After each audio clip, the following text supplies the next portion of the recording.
শুভ দর্শক, আপনাদের সবাইকে আমন্ত্রণ জানাচ্ছি আমাদের সাপ্তাহিক আয়োজন যে কথা কেউ বলেনের আজকের অনুষ্ঠানে। আজ আমরা কথা বলবো রাজস্ব আলাপন নিয়ে, এবং এ বিষয়ে কথা বলবার জন্য আমাদের সাথে অতিথি হিসেবে উপস্থিত রয়েছেন জাতীয় রাজস্ব বোর্ডের সদস্য করনীতি ব্যারিস্টার মুনতাসিব বিল্লাহ ফারুকী রয়েছেন আমাদের সাথে। মিস্টার ফারুকী, আপনাকে স্বাগত জানাই আমাদের আজকের রাজস্ব আলাপনে যুক্ত হয়ে অতিথি হিসাবে আমাদেরকে কথা বলবার সুযোগ দেওয়ার জন্য, এবং একই সাথে ধন্যবাদ জানাই রাজস্ব বিভাগকে। তারা নিশ্চয়ই প্রস্তুতি গ্রহণ করছেন আগামী 11ই জুন জাতীয় বাজেট সেটি প্রণীত বা ঘোষিত হতে যাচ্ছে সে বিষয়ে। আমরা একটা বিষয় নিয়ে আলোচনাটা শুরু করতে চাই, সেটি হচ্ছে আসলে রাজস্বটা পুরাটা দেশের অর্থনীতির ভঙ্গুরতা, অর্থনীতির ভবিষ্যৎ, মানুষের জীবন ব্যয় যাত্রা সব কিছুর নির্ভর করে। আমরা যেটা দেখেছি সেটা হচ্ছে যে বিগত শাসনামলের যে ভঙ্গুর অর্থনৈতিক ব্যবস্থা এবং একই সাথে মধ্যপ্রাচ্যের যুদ্ধ সব কিছু মিলিয়ে আমাদের কিন্তু অর্থনীতির যে খতরা, সে খতরা কিন্তু একেবারেই খুব বিপর্যস্ত অবস্থা। ঠিক সেই অবস্থায় নিরঙ্কুশভাবে জয়লাভ করায় বিএনপি সরকার গঠন করবার পরে তারা প্রথমবারের মতো 4 মাসের মাথায় এই বাজেট দিতে যাচ্ছে। তো এটি তাদের জন্য একটা বড় চ্যালেঞ্জিং বাজেট হবে বিএনপি সরকারের জন্য, বা আপনাদের যে রাজস্ব বিভাগ তাদের জন্য বড় চ্যালেঞ্জের হবে। কারণ একদিকে ভঙ্গুর অর্থনীতি, অন্যদিকে মধ্যপ্রাচ্যের যুদ্ধ, জ্বালানি তেলের সংকট, দ্রব্যমূল্যের ঊর্ধ্বগতি সব কিছু মিলিয়ে আপনি এই যে আসন্ন যে বাজেটটি ঘোষিত হতে যাচ্ছে সেই বাজেট নিয়ে আপনার প্রত্যাশা কী, কীভাবে এই বাজেটটাকে প্রণয়ন করলে ভালো হয়, এবং আপনারা কীভাবে এই বাজেটের যে রাজস্ব আহরণটাকে বৃদ্ধি করবার জন্য কৌশল হিসেবে আপনারা গ্রহণ করছেন? সত্যিকার অর্থে আপনি ঠিকই বলেছেন যে যে সময়টি আছে অত্যন্ত কঠিন সময় আমরা পার করছি। বিশেষ করে একটি পরিবর্তনের মধ্য দিয়ে যে সরকার এখন আসছেন, গণতান্ত্রিক একটি সরকার যখন দেশে আসছেন, তখন অর্থনৈতিক চ্যালেঞ্জগুলো অনেক বেশি রয়েছে। বিশেষ করে বৈশ্বিক বিষয়টা আছে, আপনার যুদ্ধ ব্যবস্থা যেটা আছে সেটি তো আছেই, এর বাইরেও আমাদের বাংলাদেশের অর্থনীতির যে বর্তমান অবস্থাটি আছে সেটিও আগের তুলনায় কিছুটা বলবো যে আমাদের এটিকে শক্তিশালী করার প্রয়োজন রয়েছে। এরকম একটি সময়ে একটি নতুন সরকার যখন আসে তারও আরও বেশ কিছু কমিটমেন্ট থাকে, প্রায়োরিটির জায়গাগুলো থাকে। তো সেই বিষয়গুলোকে মাথায় রেখে একটি বাজেটকে আমাদের চিন্তা করতে হয় যে একটি রাষ্ট্রের যে অর্থনৈতিক কাঠামো আছে সেই কাঠামোর সাথে কিভাবে রাজস্ব আদায়কে সম্পৃক্ত করা যায়, এবং সেটি যেন কোনোভাবেই যেন খুব বড় রকমের করের বোঝা যেন চাপানো না হয় যারা এক্সিস্টিং করদাতা আছে, সেটাকেও আমাদের মাথায় রাখার বিষয়টি আছে। তো আমাদের যে এবছরের যে রাজস্ব আদায়ের যে লক্ষ্যমাত্রা যেটা চিন্তা করা হচ্ছে আগামী বছরের জন্য, সেটি কম্পারেটিভলি আপনার কাছে মনে হতে পারে যে একটু উচ্চ ভ্যালুয়েশন হওয়ার সম্ভাবনা আছে, কিন্তু এটি আসলে খুব বেশি যে অ্যাচিভেবল না তাও বলা ঠিক হবে না। কাজেই এই দুটোর মধ্যে একটি ব্যালেন্স করা, যে বাংলাদেশের যে বর্তমান অবস্থাটা আছে তার ক্ষেত্রে আরেকটা যেটা চ্যালেঞ্জ সামনে আমাদের আছে, যে আমাদের বৈদেশিক যে সাহায্য নির্ভরতা সেটাকেও আমাদের কমানোর প্রয়োজন রয়েছে, এবং এটার উপরে নির্ভরতা যত বেশি কমাতে আমরা পারবো তত বেশি আমাদের দেশকে স্বনির্ভর একটি দেশের দিকে আমরা এগিয়ে নিয়ে যেতে সক্ষম হব। তার জন্য অভ্যন্তরীণ রাজস্ব সংগ্রহের কোনো বিকল্প নেই। সেই সব কিছু মিলিয়েই আমাদের চিন্তাটা হচ্ছে যে কীভাবে আমরা এই রাজস্ব ব্যবস্থাপনাটাকে কিভাবে করব, কিভাবে আমাদের প্রত্যাশিত হারে আমরা রাজস্ব আদায় করতে সক্ষম হব, সেভাবে চিন্তা করে এবারে বাজেটের যে আমাদের পরিকল্পনাটা আছে সেটা আমরা গ্রহণ করছি। এক নম্বর হচ্ছে যে আমাদের যে আয়ের যে আছে, যে রেট আছে, যে হার আছে, বিভিন্ন করের হার যেটা আছে সেটা যদি যত কম বাড়ানো যায়, যাতে খুব যারা এক্সিস্টিং যারা আছেন কমপ্লায়েন্ট করদাতা আছেন তাদের উপরে প্রেশার যেন কম পড়ে, সেটি যদি আমরা আমাদের যদি কর নেট যেটি আছে সেটিকে যদি আরও বেশি ভিত্তিতে যদি আরও বিস্তৃত করা সম্ভব হয় ইন দ্য লং রান, তাহলে কিন্তু আমরা সেই জায়গাটাতে অনেক বেশি সফল হওয়ার একটা সম্ভাবনা থাকে। এবং সেই জায়গাতে আমাদের দুটো জিনিস খুব ইম্পর্টেন্ট। একটি হচ্ছে যে আমাদের কর নীতির প্রণয়নের বিষয়টিকে এভাবেভাবে করতে হবে, এবং সেই সাথে মানুষকে উদ্বুদ্ধ করার মতো একটা অবস্থায় যেতে হবে যাতে people should be more compliant, তারা যেন স্বতঃস্ফূর্তভাবে যেন এগিয়ে আসেন সেই কাজটি করা। এবং সেই সাথে আরেকটি জিনিস করতে হবে, যারা ইচ্ছাকৃতভাবে যারা কর ফাঁকি দেওয়ার চেষ্টা করছেন তাদেরকে যেন আমরা যথাযথভাবে তাদের কাছ থেকে যেন সময়োচিত এবং যথাযথ যেন কর আদায় করতে সক্ষম হই। আর যেই জিনিসটি আমাদের এই বছরের মূল বিষয়টি হচ্ছে যে আমাদের সিস্টেম পরিবর্তন করার মধ্যে আধুনিকায়নের মধ্য দিয়ে যেন আমরা কর আদায়টা করতে পারি। যেমন আপনি চিন্তা করেন যে আমাদের করের যে রাজস্ব ব্যবস্থাপনা যেটা আছে অনেক ক্ষেত্রেই আমাদের ডিজিটালাইজেশনের অভাব রয়েছে, যার ফলে ইন্টার কানেক্টিভিটি, আমাদের accessibility to the other organisation, সেটা যদি আমরা সঠিকভাবে ব্যবহার করতে পারি, সঠিকভাবে যদি কানেক্টেড করতে পারি, তাহলে সহজেই কিন্তু আমাদের যে কর নেট যেটি আছে সেটা অনেক বেশি বৃদ্ধি করা সম্ভব হবে। আমাদের এই কালচারের মধ্য দিয়ে আমাদের কর না দেওয়ার একটি কালচার অনীহা আছে, সেই সাথে আমাদের আস্থার সংকটও রয়েছে রাজস্ব ব্যবস্থাপনার প্রতি, বিশেষ করে রাজস্বের সাথে যারা আছেন তাদের প্রতি আমাদের করদাতাদের আস্থাটাও বাড়ানোর প্রয়োজন রয়েছে, এবং সেটি বাড়ানো সম্ভব তখনই যখন আমরা পুরো প্রসেসটাকে আমরা বেশি স্বচ্ছ করতে পারবো, ট্রান্সপারেন্ট করতে পারবো, এবং সেইভাবেই মানুষের কমপ্লায়েন্সের যেন ক্ষেত্রে যেন সহজ করে দেওয়া যায়, সেটি আমাদের চেষ্টা করতে হবে। এবং সেইভাবে বিবেচনা করে এবারে বাজেটটিকে আমরা সাজানোর চেষ্টা করছি। সেক্ষেত্রে যেটা বলছিলেন মানে কর ভীতি না কর দিবার অনীহা, এটি কিন্তু একটা প্রশ্ন। ঘোড়া আগে না গাড়ি আগে, একটা জায়গা থেকেই যায়।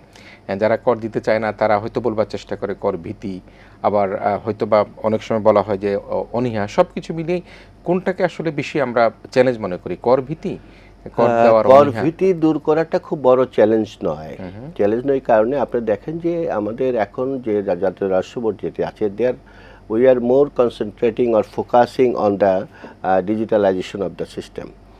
এই ডিজিটালাইজেশন সিস্টেমের মধ্য দিয়ে কিন্তু কর ভীতিটা আমরা দূর করতে পারছি। কিভাবে পারছি, আপনি যদি একটু উদাহরণ দেই, যে আমরা এখন আমাদের রিটার্নটি অনলাইন রিটার্ন গ্রহণ করছি, without hassle, without going to the office, you can submit your return online. আপনার ঘরে বসে আপনি করতে পারছেন। তার মানে হচ্ছে যে আপনার একটা বড় রকমের কমপ্লায়েন্সের যে একটি ব্যারিয়ারগুলো যেগুলো ছিল, সেই বড় ব্যারিয়ারটিকে আমরা টেবিলে যাওয়া লাগছে না, কারো কাছেই যাওয়ার প্রয়োজন হচ্ছে না। You can get the certificate from your computer, online থেকে আপনার সার্টিফিকেট পেয়ে যাচ্ছেন, এবং কমপ্লায়েন্স হচ্ছেন। আপনি পেমেন্ট করছেন, ঘরে বসে পেমেন্ট করতে পারছেন। তার মানে হলো যে এইভাবে যদি আমরা প্রতিটা বিষয় করতে পারি, এটি একটি হলো যে আপনার কাজটাকে সহজ করে দেওয়া, যাতে আপনার হয়রানির সুযোগগুলো কমে যায়, এক নাম্বার। দ্বিতীয় হচ্ছে যে এর পরবর্তীতে যে আপনার যে কালচারটি আছে, যে আমাদের বিভিন্ন রকমের সার্ভিস নিতে হয়, সেই সার্ভিসগুলো কিন্তু আমরা অনলাইন করার চেষ্টা করছি, এবং মোটামুটি চেষ্টা করছি। ইভেন ইন্টারন্যাশনাল যারা আমাদের এখানে কাজ করছেন, তারাও বিভিন্ন রকমের যে সনদ নিতে হচ্ছে, সেটাও তারা অনলাইনে করার জন্য আমরা ব্যবস্থা করছি। তো এই যে কমপ্লায়েন্সটা সৃষ্টি করার মধ্য দিয়ে, আর দ্বিতীয় কথা হচ্ছে আরেকটি ভীতির জিনিসগুলো আমাদের কাছে অনেকেই বলেন, আমাদের কাছে অভিযোগ করেন যে আমাদের যে অডিট প্রক্রিয়াটা আছে, সেটা অনেক ক্ষেত্রে স্বচ্ছ হিসাবে তারা মনে করতেন না, কারণ মনে করতেন এটা ম্যানুয়ালি করা হতো। সেটাও কিন্তু এখন অনলাইন সিস্টেমের মধ্যে দিয়ে যাচ্ছে। সো আপনি হয়তো কেউ আপনাকে করবে, মানে without touch of the human touch ছাড়া কিন্তু আমরা এখন কাজগুলো করছি। তার মানে হলো আপনার অডিট সিলেকশন যেটা হচ্ছে, এটা রিস্ক বেসড করার চেষ্টা করছে, যার ফলে একজন ব্যক্তি হয়রানি হওয়ার সম্ভাবনা থেকে আসলে মুক্ত থাকছেন। এবং এইভাবে যদি আমরা এটাকে কন্টিনিউ করতে পারি, এবং সমস্ত বিষয়গুলোকে যদি ডিজিটালাইজেশন আনতে পারি, এবং স্বচ্ছতার সাথে করতে পারি সমস্ত প্রক্রিয়া, তাহলে আমি মনে করতে পারি যে, নিশ্চিত বলতে পারি যে আমাদের এই যে হয়রানি হওয়ার যে মানে ভীতি যেটা আছে আপনার, সেই ভীতিটা দূর করা সম্ভব হবে। সো এটি বাকি থাকলো শুধু হলো কর দেওয়ার অনীহার বিষয়টি, আপনি যেটা বলেছেন। কর দেওয়ার অনীহার বিষয়টি একটি সহজাত বিষয়, আপনি খেয়াল করে দেখেন, গ্লোবালি কিন্তু এটা আছে।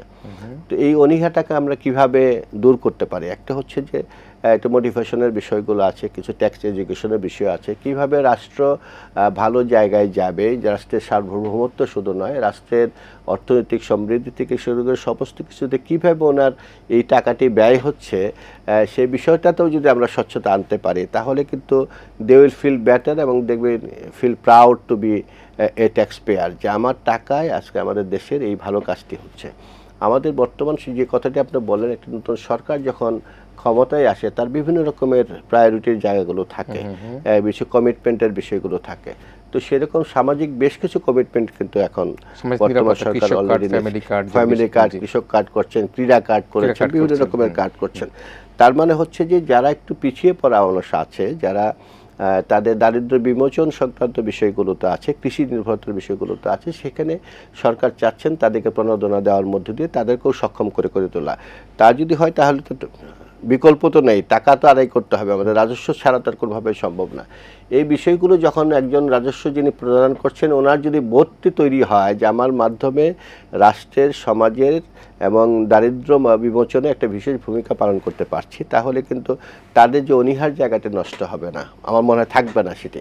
দ্বিতীয় হচ্ছে যে আমাদের ব্যয়ের বিষয়টিকেও অনেক সময় কোশ্চেন করেন আমাদের ট্যাক্স পেয়াররা, যে what the tax we are paying, কীভাবে সেটা ব্যয় হচ্ছে আমরা জানি না।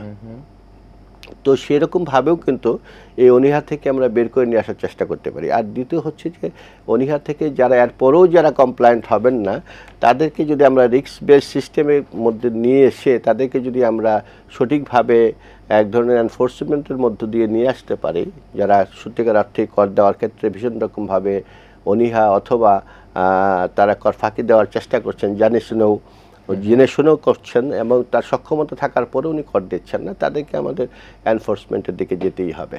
আপনি So, একটা কথা, জি নিশ্চয়ই, আপনি একটা কথা বলছিলেন যে অডিটের কথা বলছিলেন। অডিট তো এখন আমরা যতটুকু জেনেছি এটা লটারির মাধ্যমে বা এরকম কিছু একটা পদ্ধতিতে হয় কিনা আমি জানি না, কিন্তু অডিট ভীতিটা কিন্তু নিচের লেভেলে কিন্তু সবসময় একটা অভিযোগ থাকে যে অডিটে ফাইল পড়ুক বা না পড়ুক, কিন্তু দেখা যায় যে যিনি আপনার সেবাগ্রহীতা তার কাছে মেসেজ যে আপনার ফাইল কিন্তু অডিটে পড়ছে। সো হ্যাঁ, এটা বোধহয় যেত আগে, এখন আর যাওয়ার সুযোগ নেই।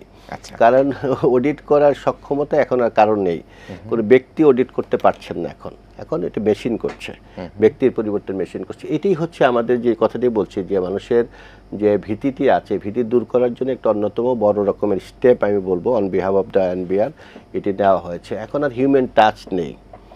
আমরা একটা রিস্ক ফ্যাক্টর আমরা বলে দিচ্ছি মেশিনকে, মেশিন তখন সিলেক্ট করছে রিস্কের ভিত্তিতে কে অডিটের মধ্যে পড়বে কে পড়বে না। সো এখানে কোনো হিউম্যান টাচ নেই, কাজে কারো কোনো ক্লেম করার কোনো সুযোগ নেই যে আপনার অডিটে ফেলবো বা আমি ফেলতে পারবো। মানে একজন এনবিআর এর চেয়ারম্যান ক্যানট এনশিওর যে তারটা অডিটে পড়বে তারটা অডিটে পড়বে না। সো এখানেও কিন্তু একটা ডিজিটালাইজেশন প্রক্রিয়ার মধ্যে আসছে, প্রক্রিয়ার সুতরাং মধ্যে মানুষের আসছে। কর ভীতিটা দূর হয়ে কর প্রদানের যে অনীহাটা সেটি করলেই আমরা যেটি হচ্ছে এটা। এবং আপনি যেটা বলছিলেন যেটা একজন করদাতা চায় তার যে তিনি কর দিলেন সেই ব্যয়টা যাতে উপযুক্তভাবে হয়, রাষ্ট্র বা সরকার সেই ব্যয়টা যাতে দেশের জন্য মানুষের জন্য সেই সেবাটা প্রদান করতে চায়। একটা নতুন বিষয় আসছে উত্তরাধিকার কর, যেটা নিয়ে আসছে, যদিও পৃথিবীর বিভিন্ন দেশে আছে, কিন্তু নতুন সরকার এই ধরনের করার উপর ক্ষেত্রে কোনো মিশ্র প্রতিক্রিয়া তৈরি হয় কিনা, বা আপনাদের উত্তরাধিকার কর নিয়ে কি বিশ্লেষণ রয়েছে, উত্তরাধিকার সম্পদের যে কর? এটি আসলে আপনারা জানেন যে কর ভিত্তি সম্প্রসারণের কোনো বিকল্প নেই। কর ভিত্তির ভিতরে বিশেষ করে প্রত্যক্ষ কর যেগুলো রয়েছে সারা গ্লোবালি যদি আপনি চিন্তা করেন, বিশ্ব ব্যবস্থাতে উন্নত দেশগুলোতে এই ধরনের আছে, সম্পদ কর একটি আছে, আপনার ইনহেরিটেন্স ট্যাক্স যেটা আছে। তো এটা সরকার এখনও যে ইনহেরিটেন্স ট্যাক্স এটি ইন্ট্রোডিউস করে ফেলবেন এরকম কোনো বিষয় কিন্তু এখনও না, বাট আমরা সব বিষয়গুলোকেই করার চেষ্টা করছি যে কোনটা আমাদের জন্য ফিজিবল হচ্ছে বাংলাদেশের জন্য। আর বিশেষ করে সম্পদ কর তো আমাদের অনেক পুরনো একটি কর, আপনি জানেন সম্পদ কর বাংলাদেশে কিন্তু এক্সিস্ট করছিলেন, এবং এখন আমরা সম্পদ করের বিকল্প হিসাবে আমাদের আদায়ের সুবিধার্থে আমরা সারচার্জ হিসাবে আমরা একটি সম্পদ করের বিকল্প হিসেবে নিচ্ছি এখন। তো সম্পদ করটা অত্যন্ত পুরনো একটি কর, এবং সারা গ্লোবাল যদি আপনি চিন্তা করেন তাহলে আমাদের যে ট্যাক্স জিডিপি রেশিও আছে, সম্পদ কর সাধারণত 2 থেকে 2.5% কিন্তু ট্যাক্স জিডিপি রেশিওতে সম্পদ করে কন্ট্রিবিউশন অন্য দেশগুলোতে আছে। আমাদের এখানে যে সারচার্জটা আমরা নেই সেটি অনেক ক্ষেত্রে জাস্টিফাইড আমাদের কাছেও মনে হয় না। তো সেক্ষেত্রে সম্পদ করই হচ্ছে এমন একটি কর যেটি আমরা একটি জাস্টিফাইড যে কর ব্যবস্থার জন্য আছে, এবং বিশেষ করে আপনার প্রগ্রেসিভ ট্যাক্স সিস্টেম যে কথাটা আমরা বলি, প্রগতিশীল কর ব্যবস্থাপনায় যিনি বেশি আয় আছেন, যিনি বেশি সম্পদশালী, যিনি বেশি সক্ষম, উনি বেশি পেমেন্ট করবেন।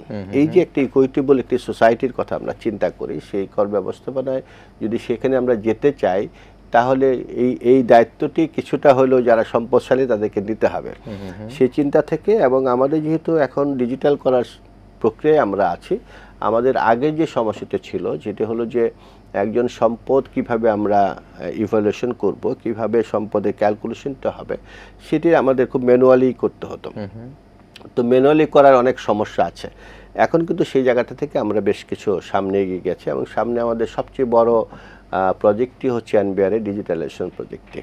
সেখানে এই তথ্যগুলো সমস্ত তথ্য থাকবে, এবং সিস্টেম যদি তার সম্পদের হিসাব যদি ক্যালকুলেশন অটোমেটিক সিস্টেমের মধ্যে দিয়ে হয় এবং তথ্যগুলো যদি আমরা ইনপুট দিতে পারি, তাহলে কিন্তু আর আমার কোনো ব্যক্তিগত কিন্তু এস্টিমেট করার কোনো সুযোগ থাকবে না, অটোমেটিক সিস্টেমের মধ্যে দিয়ে আসবে। এবং যিনি একটু বেশি সম্পদশালী উনি একটু সমাজে বেশি কন্ট্রিবিউট করলেন by paying a more tax. না মানে he is enjoying more, definitely তার তো একটু কর বেশি দেওয়া লাগতে পারে, সারা পৃথিবীতে তাই। এবং সেক্ষেত্রে এটাকেও কিন্তু আমাদের মাথায় রাখতে হবে, যারা সম্পদশালী আছেন আমি উপযুক্ত কর দিব এবং দেশের কন্ট্রিবিউশনে আমার সেখানে সাপোর্ট থাকবে, আমি নিজেও ব্যবসা বাণিজ্য করবো, কাজ করবো, সেটি নিশ্চয়ই আমাদের যারা কর সম্মানিত করদাতারা আছেন তাদেরকে সেটি মাথায় রাখতে হবে। একটা বিষয় এবারে বাজেটের চ্যালেঞ্জের মধ্যে যেটি আমরা খানিক আগে আলোচনা করছিলাম, যে সরকার তার নির্বাচনী যে প্রতিশ্রুতি সেই প্রতিশ্রুতি সমাজের সুরক্ষা খাতের কথা, আমরা কৃষক কার্ডের কথা বলছি, ফ্যামিলি কার্ডের কথা বলছি, ক্রীড়া কার্ডের কথা বলছি, সেগুলিতে তাদের কন্ট্রিবিউট করবার জন্য অলরেডি স্টার্ট করেছেন এবং প্রান্তিক পর্যায়ে মানুষের জন্য এটা খুবই গুরুত্বপূর্ণ এবং সেক্ষেত্রে যদি রাজস্ব আয় বাড়ানো না যায় সেটা কিন্তু চ্যালেঞ্জে পড়বে। এর মধ্যে আরেকটা নতুন চ্যালেঞ্জ জ্বালানি সুরক্ষার ক্ষেত্রে। তো এই যে 2-3-4টা চ্যালেঞ্জের মধ্যে পড়ছে, এই রাজস্ব আহরণ প্রক্রিয়া কি জ্বালানি নিরাপত্তাকে নিশ্চিত করতে পারবে কিনা বা কতখানি জ্বালানি নিরাপত্তা নিশ্চিত করবার ক্ষেত্রে এই সরকারের বা এনবিআর পরিকল্পনা রয়েছে? জ্বালানির সাথে অনেক কিছু সম্পর্ক আপনারা জানেন যে এটি শুধু রাজস্ব নয়, আমাদের যে কোনো বিষয়ে, বিশেষ করে অর্থনীতি, আমাদের শিল্প, আমাদের যে ব্যবসা বাণিজ্য, সব কিছুর সাথেই কিন্তু জ্বালানির একটি আছে, একদম সরাসরি সংযোগ আছে। জ্বালানির সরবরাহটা যদি সঠিকভাবে না হয় তাহলে অনেক কিছুই বিঘ্নিত হবে, আমাদের প্রোডাকশন বিঘ্নিত হবে, আমাদের ম্যানুফ্যাকচারিং প্রসেসগুলোতে ডিস্টার্বড হবে এবং দেখা যাচ্ছে যে আমাদের এক্সপোর্ট, আমাদের এই সব কিছুই বিঘ্নিত হচ্ছে। তো এই সব কিছু বিঘ্নিত হওয়ার সাথে কিন্তু রাজস্ব আদায় ডাইরেক্টলি ইনভলভ আছে। সো আসলে জ্বালানিটি আমার মনে হয় যে আরও বেশি important to increase the revenue collection as well. So আমরা মনে করি যে যে কোনোভাবে বিকল্প জ্বালানি হোক, যেভাবে হোক, সরকার অবশ্যই নিশ্চয়ই এই বিষয়টাকে ভীষণভাবে চিন্তা করবেন এবং এটি সরবরাহটা নিশ্চিত করার মধ্য দিয়েই আমরা করতে পারবো, যাতে যারা ব্যবসায়ী আছেন তারা যেন ব্যবসা করতে পারেন সঠিকভাবে, যারা আমাদের বিভিন্ন উৎপাদনের সাথে সম্পৃক্ত আছেন, শিল্প বিভিন্ন খাতে, তাদের উৎপাদন যেন বিঘ্নিত না হয়। তাহলেই কিন্তু সত্যিকার অর্থে যে ওনারা যে কাজটি করবেন সেখান থেকে আমরা রাজস্ব আদায় করতেও সক্ষম হব। সো জ্বালানি সরবরাহটা আমাদের একটা ইকোনমির জন্যে, রাজস্ব আদায়ের জন্যে, এবং আমরা যাই বলি সামাজিক সুরক্ষার জন্য যত রকমের পরিকল্পনা গ্রহণ করতে চান সরকার, তার সব কিছুর জন্য অত্যন্ত গুরুত্বপূর্ণ একটি ভূমিকা জ্বালানি সরবরাহের মধ্যে রয়েছে এবং অবশ্যই revenue collection depends on this অনেকাংশে। একটা জায়গার মধ্যে বলা হয়, এটি নিশ্চয়ই আপনারাও শুনেন, যে করের হার না বাড়িয়ে, যেটা খানিক আগে আপনি বলছিলেন যে করের আওতা বাড়ানোর জন্য। এখন যেটি হচ্ছে যে আমাদের যেমন একটা উপজেলার লেভেলেও কিন্তু একটা দোকান আছে, ব্যবসা বাণিজ্য আছে। এখন যিনি ঢাকায় বসে মিষ্টির দোকানে মিষ্টি বিক্রি করছেন তিনি কিন্তু ভ্যাট দিচ্ছেন, সে করের আওতায় থাকছেন। কিন্তু একই জিনিস যখন একটা জাস্ট ঢাকা থেকে বাইরে গিয়ে সে কিন্তু কোনো কর বা কোনো কিছু আওতা পাচ্ছে। তো এই যে পারস্পরিক যে অবস্থানটা, সেই জায়গাটার মধ্যে করের আওতাটা বাড়ানোর জন্য মানে কী ধরনের আরও গুরুত্বপূর্ণ পদক্ষেপ গ্রহণ করা যেতে পারে? না, খুবই চমৎকার একটি বিষয় আপনি উত্থাপন করেছেন। বাংলাদেশের যে কর ব্যবস্থাটা এখন আছে বর্তমানে, আমরা যদি একটু কম্পেয়ার করি with other even neighbouring countries, উন্নত বিশ্বের কথা যদি বাদও দেয়, তাহলে আমাদের যে পরিমাণ আওতায় আমাদের আনার কথা ছিল সেটা আমরা আনতে পারিনি। তার অনেকগুলো কারণ আছে। একটি হতো যে আমাদের যেহেতু আমরা আগেও বলেছি যে আমাদের পরনির্ভরতা কমাতে হবে, বিশেষ করে বৈদেশিক সাহায্য নির্ভরতা আমাদের কমাতে হবে। সেক্ষেত্রে অভ্যন্তরীণ সম্পদ সংগ্রহের কোনো বিকল্প নেই এবং অভ্যন্তরীণ সম্পদ সংগ্রহ মূলত যাতে রাষ্ট্র বোর্ড কেন্দ্রিকই আমাদেরকে করতে হবে, যেহেতু 90% রাজস্ব কিন্তু আদায় আমরা যাতে রাষ্ট্র বোর্ডের মধ্য দিয়ে হয়।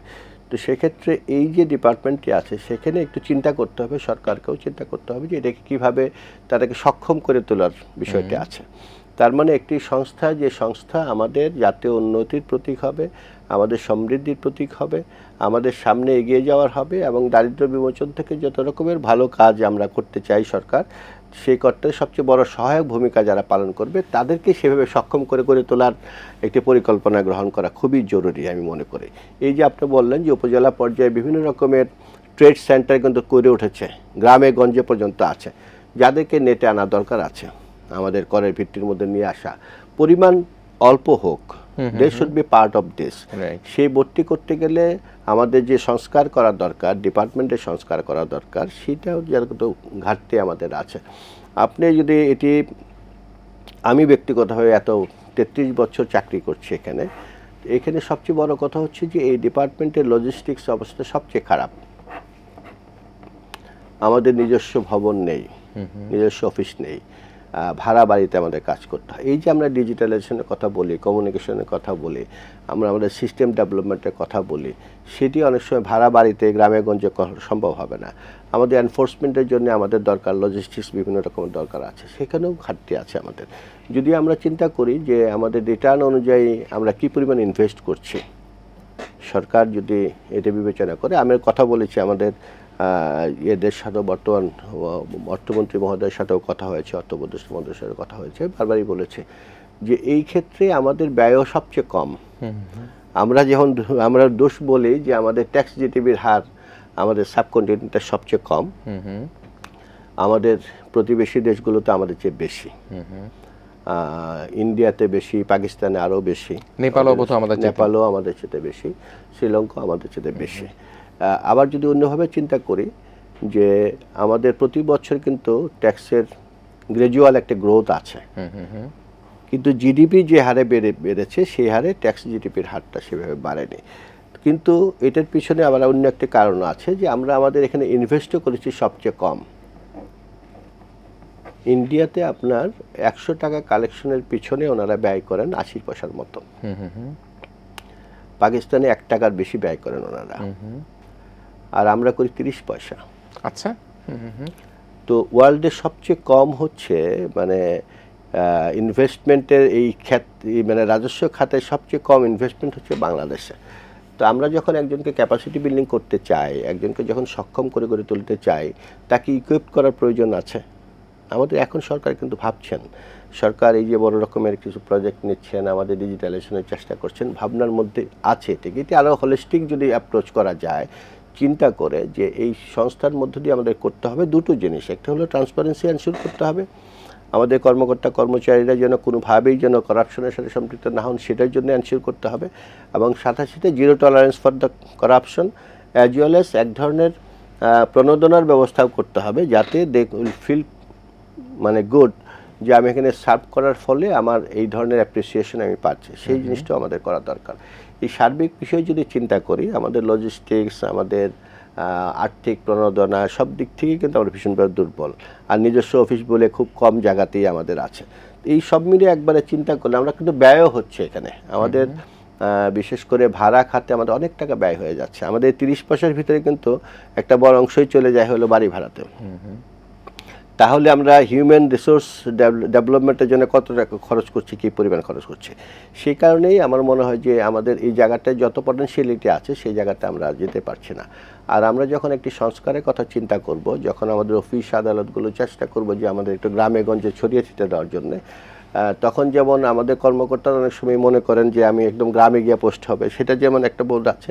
আরেকটি আছে যে এটা করার জন্য যে সমস্ত সংস্কার দরকার আছে, জনপ্রশাসন থেকে শুরু করে প্রত্যেকের যেভাবে এগিয়ে আসা দরকার, সেখানেও কিছুটা ঘাটতি অনেক সময় দেখা দেয়, যে এটি এক্সপানশনের না জানি এটা কীরকম একটা জায়গায় যাচ্ছে। সো সব মিলিয়ে আসলে সরকারকে একটি হলিস্টিক অ্যাপ্রোচ যদি করতে পারেন, এবং আমি এটা মনে করি যে বর্তমান সরকার সেভাবেই চিন্তা করছেন। যে বিশেষ অর্থমন্ত্রীকে দেখেছি তিনি খুবই এইসব বিষয়গুলোকে তার আগ্রহ এবং কর আহরণ এবং কর দাতা যারা সম্মানিত এবং যারা কর্মকর্তার সাথে আছে সকলকে একটা একই সুতায় গাঁথার একটা পরিকল্পনা করছে। আপনি ঠিকই বলেছেন যে আমি যদি জেলা লেভেলও ধরি, উপজেলা লেভেল থাক দূরের কথা, জেলা লেভেল দেখা যায় যে একজন অফিসারকে যে যিনি কর দিবেন, যাকে ইন্সপেকশনে যাবেন, হয়তো সে করদাতার গাড়িতে করে তাকে যেতে হচ্ছে। তো তিনি যদি করদাতার গাড়িতে করে তাকে ইন্সপেকশন করতে যান, তাকে তার বিষয়টা দিতে যান, তাহলে সেখানে তো তার জন্য কতখানি দুর্বল অবস্থা হয়ে যায়। ভাড়া বাড়ি তো ঢাকা শহরে আমরা দেখতেই পাচ্ছি, আর ঢাকার বাইরে তো একই রকম অবস্থা হয়। আমরা একটা আলোচনা, যদি একটু রাজনৈতিক একটা বিবেচনা, আমরা সবশেষ আলোচনা যেটা করতে চাই, আমাদের দেশের যেটা বড় দুর্বলতা, অপ্রদর্শিত যে অর্থ, সে অর্থ থাকে এবং আমরা পাচারকৃত অর্থ তো বিদেশে চলেই যায়। বিগত আমলে আমরা দেখেছি, আমি সময় আমরা দেখেছি যে 7.5% করে একটা ঘোষণা করা হয়েছিল, যারা অপ্রদর্শিত বিদেশে নিয়ে গিয়েছে তারা যদি চায় দেশে নিয়ে আসতে পারে। আমরা কিন্তু কোনো ভালো ফলাফল সেখানে পাইনি। কিন্তু বাস্তবতার সাথে যে অপ্রদর্শিত টাকা এখনও যে বাংলাদেশে আছে, সেই টাকাগুলোকে কাজে লাগানোর ক্ষেত্রে, যদিও আমরা অর্থনীতিবিদদের বলি কালো টাকা সাদা করা একটা বড় ধরনের একটা সবসময় একটা চ্যালেঞ্জিং, একটা বিরোধী থাকে, সেই জায়গাটাকে আসলে কী ধরনের অ্যাপ্রোচ করা যেতে পারে? আসলে আমাদের যদি রাজস্বের বিবেচনাই করি, কালো টাকা সাদা শব্দটির চাইতে হলো অপ্রদর্শিত অর্থ প্রদর্শন করা যদি আমরা বলি, এটা বেটার হয়। কারণ অনেক কিন্তু এমন নয় যে উনি করাপশন করে টাকাটা ইনকাম করেছেন, অনেকের বৈধ ব্যবসা থেকে ইনকামটাও উনি কিন্তু লুকিয়ে ফেলেছেন। কারণ কর না দেওয়ার অনীহা, যেটা আপনি বলছিলেন, আমরা চেষ্টা করি কর না দেওয়ার জন্য, সেই পথ থেকেও অনেকে কিন্তু টাকা যেটি বৈধভাবে উপার্জিত হয়েছে সেই টাকাটাও কিন্তু ঠিকভাবে আমাদের ইকোনমিতে আসে নাই। আমাদের যে ইনফর্মাল যে ইকোনমি আছে আপনার বাংলাদেশে, ইনফর্মাল ইকোনমির সাইজটি আপনি জানেন যে এটা অনেক বড়। তো সেটাকে আমরা ফর্মাল জায়গায় নিয়ে আসতে চাই। আমাদের যে বর্তমান যে কর ব্যবস্থাপনাটা এই বাজেটের সময় আমরা যেটা চিন্তা করছি যে কিভাবে আমরা এটাকে নিয়ে আসতে পারি। তো নিয়ে আসার জন্য আমাদের যে কথাটা বলছি যে আমাদের ডিজিটালাইজেশন করা দরকার আছে, accessibility to all the other অর্গানাইজেশনের সাথে করা, ব্যাংক থেকে শুরু করে আমাদের ল্যান্ড রেজিস্ট্রি বিভিন্ন রকমের সংস্থার সাথে যদি আমরা অ্যাক্সেসিবিলিটি করি, তাহলে যে ব্যক্তিগুলো এইভাবে ট্যাক্সটি দেননি, না দিয়ে সম্পদ অর্জন করেছেন কোনো না কোনোভাবে, তাদেরকে কিন্তু আমরা আমাদের নেটে নিয়ে আসতে পারবো এবং ওনারা একসময় বুঝতে পারবেন যে তারা এখান থেকে এড়িয়ে যাওয়ার তাদের সুযোগ নেই। তার জন্য আমাদের এক ধরনের প্রণোদনা তাদের দেওয়ার দরকার, মোটিভেশনও দেওয়ার দরকার। আর যদি ব্ল্যাক মানি নাও হয়, যদি আনডিক্লেয়ার্ড মানিও যদি থাকে, তাদেরকে যদি যথাযথ ট্যাক্স দিয়ে যদি নিয়ে আসা যায়, আমার মনে হয় সেটি খুব আনওয়েলকামিং হওয়ার কথা না। আমাদের অর্থনীতি একটি টেক অফ স্টেজে এখন আছে। সেই অর্থনীতি টেক অফ স্টেজে আমাদের কিছু কিছু ব্যত্যয় অনেক সময় আমরা করে ফেলি, করতে হয় আমাদের রাষ্ট্রের প্রয়োজনে, আমাদের ইকোনমির প্রয়োজনে এবং সব কিছু মিলিয়ে শক্তিশালী করার জন্য। তবে এটার জন্য বিশেষ যেন কোনো ছাড় দেওয়া না হয়, সে বিষয়টিও সরকার নিশ্চয়ই চিন্তা করবে। আমার ব্যক্তিগত অভিমত হচ্ছে as a member tax policy, যে যদি অপ্রদর্শিত অর্থ যথাযথ ট্যাক্স দিয়ে যদি নিয়ে আসা যায়, তাহলে এর মধ্যে there is no harm in it. আমি ব্যক্তিগতভাবে এর মধ্যে কোনো সুবিধা দেখি না, বরং যে ইনফর্মাল ইকোনমির তুলনায় ফর্মাল ইকোনমিতে তখন যেন আরও বেশি দৃশ্যমান হয়, আরও বেশি ইফেক্টিভ যেন হতে পারে। তার জন্য এই ধরনের সুযোগ আমি বলবো যে কোনো রকমের, আপনি যেটা বললেন 7.5%, 5% সেরকম নয়, যা ট্যাক্স হওয়া উচিত কিছু একটা ন্যায্য ট্যাক্সটি দিয়ে যদি উনি আসতে চান, বিদেশ থেকে টাকা নিয়ে আসবেন, যদি বিদেশে ইনকাম করেছেন অথচ দেখাননি, সামহাও রাদার দেশেও ইনকাম করেছেন, হয়তো উনি ট্যাক্স ফাঁকি দিয়েছেন বা ট্যাক্সটি অ্যাভয়েড করার চেষ্টা করেছেন, তার জন্য প্রদর্শন করা হয়নি, তাদেরকে নিশ্চয়ই এই সুবিধাটা দেওয়াটাই আমি মনে করি যে বর্তমান ইকোনমির জন্য প্রয়োজনও রয়েছে। প্রদর্শক, আমরা আসলে আলাপের এক ফাঁকে আয়োজনের একেবারে শেষে চলে আসছি, যেটি কর ব্যবস্থাপনা সুশাসন এবং কর যারা প্রদান করবেন তাদেরকেও কিন্তু আমাদের রাষ্ট্র বিনির্মাণের জন্য, সরকারকে সক্ষম করে তোলবার জন্য তাদেরকেও কিন্তু কর প্রদানের অনীহা থেকে তারা বেরিয়ে আসতে হবে। এবং একই সাথে আমরা যেটা বোধ করি সেটি হচ্ছে যে আমি সঠিকভাবে যদি কর প্রদান না করি, তো রাষ্ট্রীয় কাঠামোর, দেশের উন্নতি, দেশের যে বর্তমান আমরা ভর্তুকির কথা বলছি, আমরা কৃষক কার্ডের কথা বলছি, নানা প্রণোদনা, সেগুলো কিন্তু সরকারের পক্ষে সক্ষম হবে না। সে কারণে এটি একটি হলিস্টিক অ্যাপ্রোচের মধ্যে আনবার জন্য আজকে অনুরোধ করেছেন ব্যারিস্টার মুনতাসিম বিল্লাহ ফারুকী। তিনি কর নীতির নানা রকম কথা বলেছেন। তিনি বলেছেন যে কর ভীতি নয়, আমাদেরকে সকলে সচেতন হতে হবে। এবং একই সাথে তিনি তার সহকর্মীদেরকেও তিনি এক ধরনের তার নীতির মধ্যে দিয়ে বললেন, এখন আর সেই সুযোগ করবার কোনো সুযোগ নেই, অডিটের নামে ফাইল অডিট করা অথবা কোনো সম্মানিত করদাতাকে হয়রানি করা, সেগুলো কিন্তু এখন সেই সুযোগ নেই। তবে আমরা যেটি চাই সেটি হচ্ছে গিয়ে যে আগামী যে বাজেট আসছে, আগামী জুনে যে বাজেটটি ঘোষিত হবে, এই সরকারের জন্য অত্যন্ত একটা চ্যালেঞ্জিং বাজেট। সেই বাজেটের প্রত্যেকটা অংশীজনের যাতে অংশগ্রহণ থাকে বাজেট বাস্তবায়নের জন্য, সেটি আমরা প্রত্যাশা করি। আমি আজকে সম্মানিত অতিথি জাতীয় রাজস্ব বোর্ডের কর নীতি সদস্য ব্যারিস্টার মুনতাসিম বিল্লাহ ফারুকী, আপনাকে ধন্যবাদ জানাই। আপনি আমাদের অনুষ্ঠানে এসে কর ব্যবস্থাপনা সুশাসন, কর আলাপনে আপনার নানা মতামত তুলে ধরবার জন্য। প্রিয় দর্শক, আপনারা ভালো থাকবেন। আমাদের আগামী আয়োজন যে কথা কেউ বলেন সেটি দেখবেন। আজকের যে রাজস্ব আলাপন, সে আলাপনের মধ্যে দিয়ে আমরা আবারও বলতে চাই যে সবাই মিলে দিব কর, গড়ব আমরা স্বনির্ভর বাংলাদেশ। এটাই আমাদের প্রত্যাশা থাকুক। সবাই ভালো থাকবেন, ভীষণ ভালো থাকবেন।